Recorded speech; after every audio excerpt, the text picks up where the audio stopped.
അസ്സലാമലൈക്കും. ഇന്ന് നമുക്ക് നമ്മുടെ ബേക്കറിയിൽ നിന്നൊക്കെ വാങ്ങുന്ന അതേ ടേസ്റ്റിലൊരു പൈനാപ്പിൾ പാസ്ട്രി തയ്യാറാക്കിയെടുക്കാം. അപ്പോൾ ഓവൻ ഇല്ലാതെ തന്നെയാണ് ഞാനിത് തയ്യാറാക്കിയെടുക്കുന്നത്. അതുപോലെ തന്നെ ഫുഡ് കളറൊന്നും ചേർക്കാതെ നല്ല അടിപൊളി സോഫ്റ്റ് ആയിട്ടുള്ള പൈനാപ്പിൾ പാസ്ട്രി എങ്ങനെയാണ് തയ്യാറാക്കിയെടുക്കുന്നതെന്ന് നോക്കാം. അപ്പോൾ ആദ്യം തന്നെ കേക്കിന് ആവശ്യമായിട്ടുള്ള ബട്ടർ മിൽക്ക് തയ്യാറാക്കിയെടുക്കണം. അതിനായിട്ട് 1/4 കപ്പ് റൂം ടെമ്പറേച്ചറിലുള്ള പാല് ഒരു ബൗളിലേക്ക് അങ്ങ് ഒഴിച്ചു കൊടുക്കാം. ഇതിലേക്ക് 1 ടീസ്പൂൺ വിനെഗർ കൂടി ചേർത്തൊന്ന് മിക്സ് ചെയ്ത് നമുക്കൊരു സൈഡിലേക്ക് അങ്ങ് മാറ്റി വയ്ക്കാം.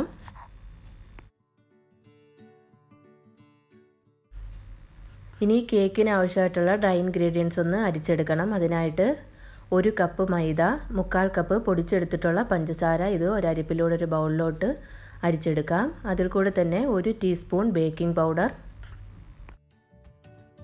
1/4 ടീസ്പൂൺ ബേക്കിംഗ് സോഡ, 1 നുള്ള് ഉപ്പ്, 1/2 കപ്പ് പാൽപ്പൊടി. ഇതെല്ലാം കൂടി ഒരു സ്പൂൺ ഉപയോഗിച്ചോ അതല്ലെങ്കിൽ ഒരു വിസ്ക് ഉപയോഗിച്ചോ അങ്ങ് അരിച്ചെടുക്കാം. അപ്പോൾ ഒരു ഡ്രൈ ആയിട്ടുള്ള ബൗളിലേക്ക് വേണം കേട്ടോ അരിച്ചെടുക്കാനായിട്ട്. ഒന്നും കൂടി നമുക്കൊന്നങ്ങ് മിക്സ് ചെയ്ത് കൊടുക്കാം.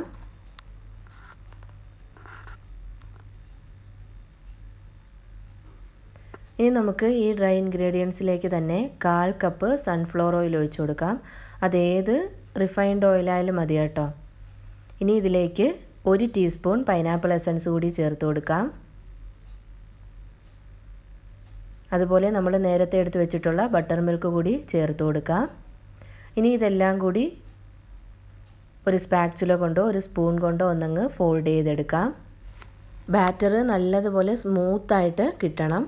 അപ്പോൾ ബാറ്റർ ഇവിടെ റെഡിയായി വന്നിട്ടുണ്ട്. ഇനി നമുക്ക് ഇതൊരു ഗ്രീസ് ചെയ്തിട്ടുള്ള പാനിലേക്ക് അങ്ങ് ഒഴിച്ചു കൊടുക്കാം.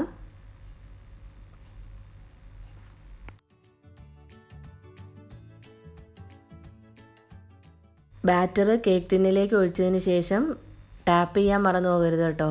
ടാപ്പ് ചെയ്തില്ല എന്നുണ്ടെങ്കിൽ നമ്മൾ കേക്ക് ബേക്ക് ചെയ്തെടുക്കുമ്പോഴത്തേക്ക് നിറച്ച് ഹോൾസ് ആയിരിക്കും. അപ്പോൾ മറക്കാതെ ടാപ്പ് ചെയ്യണം.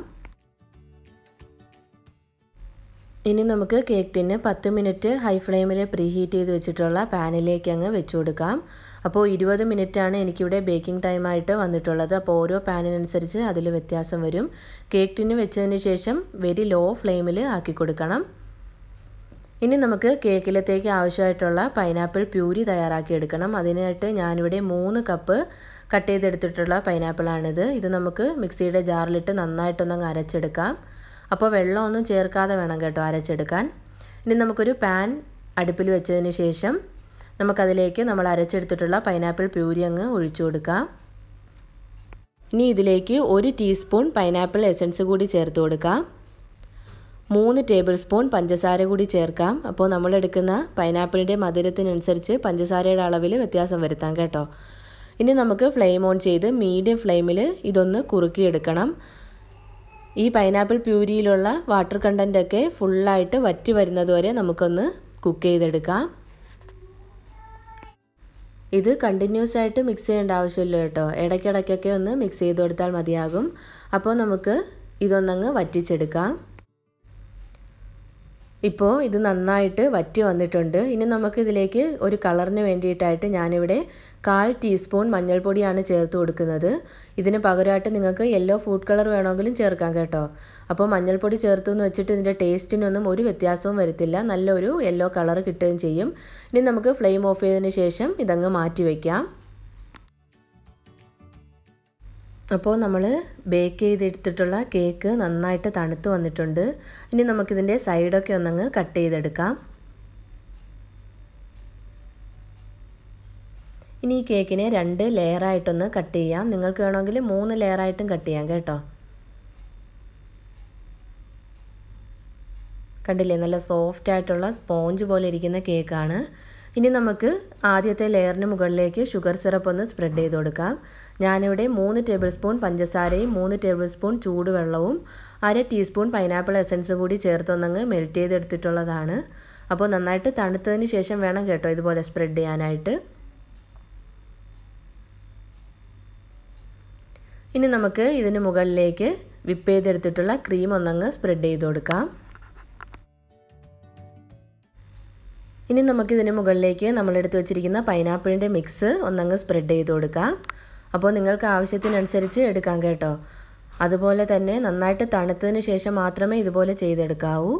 ഇനി നമുക്ക് കേക്കിൻ്റെ അടുത്ത ലെയർ കൂടി വെച്ച് കൊടുക്കാം. ഇതിന് മുകളിലേക്കും ഷുഗർ സിറപ്പ് സ്പ്രെഡ് ചെയ്യാം. അതുപോലെ തന്നെ വിപ്പിംഗ് ക്രീമും പൈനാപ്പിളിൻ്റെ മിക്സും കൂടി ഒന്നങ്ങ് സ്പ്രെഡ് ചെയ്ത് കൊടുക്കണം. അപ്പോൾ വിപ്പിംഗ് ക്രീം സ്പ്രെഡ് ചെയ്യുമ്പോഴത്തേക്കും കേക്കിൻ്റെ സൈഡിലും അതുപോലെ തന്നെ ടോപ്പിലുമൊക്കെ നന്നായിട്ട് ക്ലിയർ ആയിട്ട് സ്പ്രെഡ് ചെയ്ത് കൊടുക്കാം.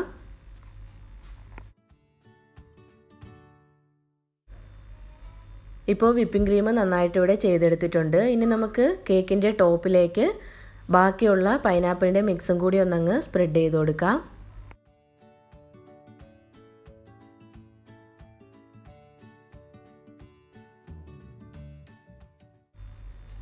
ഇനി നമുക്കൊരു 10 മിനിറ്റ് ഫ്രിഡ്ജിൽ വെച്ചതിന് ശേഷം കേക്ക് കട്ട് ചെയ്യാം കേട്ടോ. ഇപ്പോൾ ഐസിങ്ങും പൈനാപ്പിൾ മിക്സും ഒക്കെ നന്നായിട്ട് സെറ്റായിട്ടുണ്ട്. ഇനി നമുക്ക് പാസ്ട്രി ഷേപ്പിൽ ഇതൊന്നങ്ങ് കട്ട് ചെയ്തെടുക്കാം. അപ്പോൾ 4 പാസ്ട്രിയാണ് ഇവിടെ തയ്യാറായി വന്നിട്ടുള്ളത്. അപ്പോൾ ഇതിന് മുകളിലേക്ക് നിങ്ങൾക്ക് ഇഷ്ടമുള്ള ഡിസൈനിൽ നിങ്ങൾക്ക് വിപ്പിംഗ് ക്രീം വെച്ച് ഡെക്കറേറ്റ് ചെയ്യാം. അതുപോലെ തന്നെ ചെറി വെച്ചൊക്കെ ഡെക്കറേറ്റ് ചെയ്യാം.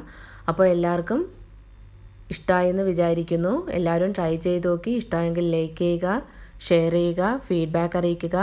അതുപോലെ ഹംനൂസ് കിച്ചൺ ഇതുവരെ സബ്സ്ക്രൈബ് ചെയ്തിട്ടില്ലാത്തവരുണ്ടെങ്കിൽ സബ്സ്ക്രൈബ് ചെയ്യുക. കൂടെ ആ ബെല്ലൈക്കണും കൂടി ക്ലിക്ക് ചെയ്യുക. താങ്ക്